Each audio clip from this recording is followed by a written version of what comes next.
మరోసారి ఎన్డీఏ సర్కార్ కొలువుదీరింది. 100 days action plan పై cabinet కు దిశానిర్దేశం చేశారు ప్రధాని మోదీ. అయితే ఇప్పుడు మరో అంశం హాట్ టాపిక్ గా మారింది. జేపీ నడ్డా స్థానంలో బీజేపీ జాతీయ అధ్యక్ష పదవి దక్కేదెవరికి? బాస్ ఆఫ్ లోటస్ ఎవరు? అనురాగ్ ఠాకూరా? పార్టీ పగ్గాల్ని చేపట్టే అవకాశం కె లక్ష్మణ్ ని వరించబోతోందా? ప్రాబబుల్స్ అండ్ ప్రాధాన్యతలపై జోరుగా చర్చలు జరుగుతున్నాయి.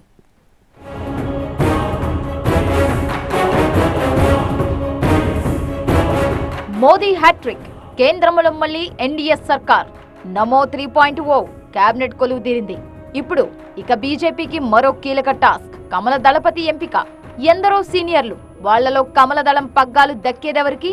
అనురాగ్ ఠాకూర్, వినోద్ తావ్డే, సునీల్ బన్సాల్, కేశవ్ ప్రసాద్ మౌర్య, దినేష్ శర్మ ఔర్ కె లక్ష్మణ్ ఫ్రమ్ తెలంగాణ. బీజేపీ కొత్త అధ్యక్షుడి రేసులో ప్రధానంగా వినిపిస్తున్న పేర్లు ఇవి. మరి బాస్ ఆఫ్ లోటస్ ఎవరు? ఆ ఛాన్స్ దక్కబోయేది ఎవరికి?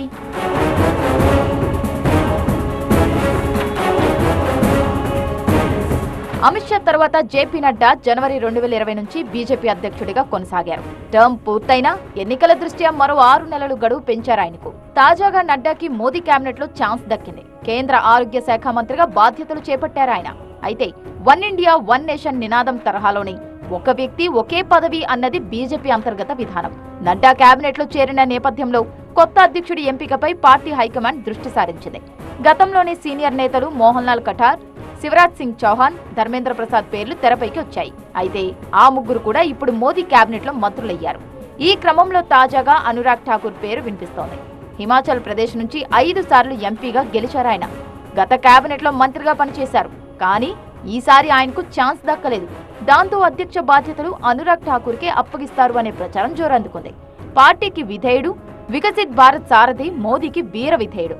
గతంలో బీజేపీ యూత్ వింగ్ ప్రెసిడెంట్ గా సమర్థవంతంగా పనిచేశారు ఆయన. అంతెందుకు, గత ఎన్నికల్లో బీజేపీ తరపున విస్తృత ప్రచారం చేశారు హైదరాబాద్ లో. తెలంగాణలో చాలా చోట్ల క్యాంపెయినింగ్ లో పాల్గొన్నారు అనురాగ్ ఠాకూర్.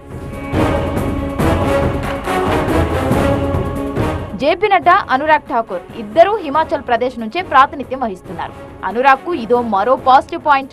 రాజకీయ అనుభవం, పార్టీ పట్ల విధేయత, భాషపై పట్టు, కార్యకర్తలను ఉత్సాహపరచడంలో ఓర్పు, నేర్పు, ఇలా అనురాగ్ కు ప్లస్ పాయింట్స్ చాలానే ఉన్నాయి.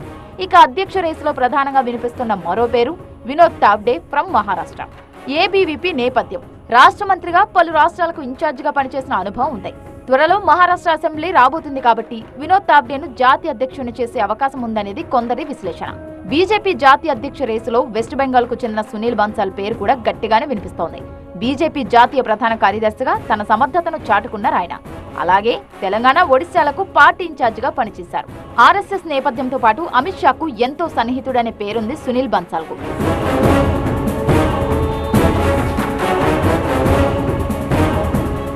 ఇక రాజస్థాన్ కు చెందిన రాజ్యసభ ఎంపీ ఓం మాథూర్ కూడా ప్రెసిడెంట్ రేస్ లో ఉన్నారు. మోదీ గుజరాత్ సీఎంగా ఉన్నప్పటి నుంచి ఆయనతో మాథూర్ కు మంచి సాన్నిహిత్యం ఉంది. పైగా ఎన్నికల వ్యూహ రచనలో ఎక్స్పర్ట్ అనే పేరుంది. ఇక మహారాష్ట్ర డిప్యూటీ సీఎం దేవేంద్ర ఫడ్నవీస్ కూడా పార్టీ ప్రెసిడెంట్ రేసులో ఉన్నారనే ప్రచారం జరుగుతోంది. గత ఎన్నికల్లో మహారాష్ట్రలో బీజేపీకి ఆశించినంతగా ఫలితాలు రాలేదు. అందుకు బాధ్యుడు రాజీనామాకు సిద్ధమయ్యారు దేవేంద్ర ఫడ్నవీస్. వీళ్ళందరిదే ఒక లెక్క. బీజేపీ జాతీయ అధ్యక్ష రేసులో సౌత్ ఇండియా పేర్లు కూడా సౌండ్ ఇవ్వడం విశేషం. కె లక్ష్మణ్ పేరు ప్రధానంగా వినిపిస్తోంది. గతంలో రాష్ట్ర బీజేపీ అధ్యక్షుడిగా పనిచేశారు ఆయన. ప్రస్తుతం బీజేపీ జాతీయ ఓబీసీ మోర్చా ప్రెసిడెంట్ గా ఉన్నారు. పార్టీకి లాయల్ గా ఉంటారని పేరుంది. బీజేపీ గట్టిగా బీసీ నినాదాన్ని ఇస్తోన్న నేపథ్యంలో కె లక్ష్మణ్ కు జాతీయ అధ్యక్ష పదవి ఇచ్చే అవకాశం ఉందనే చర్చ జరుగుతోంది.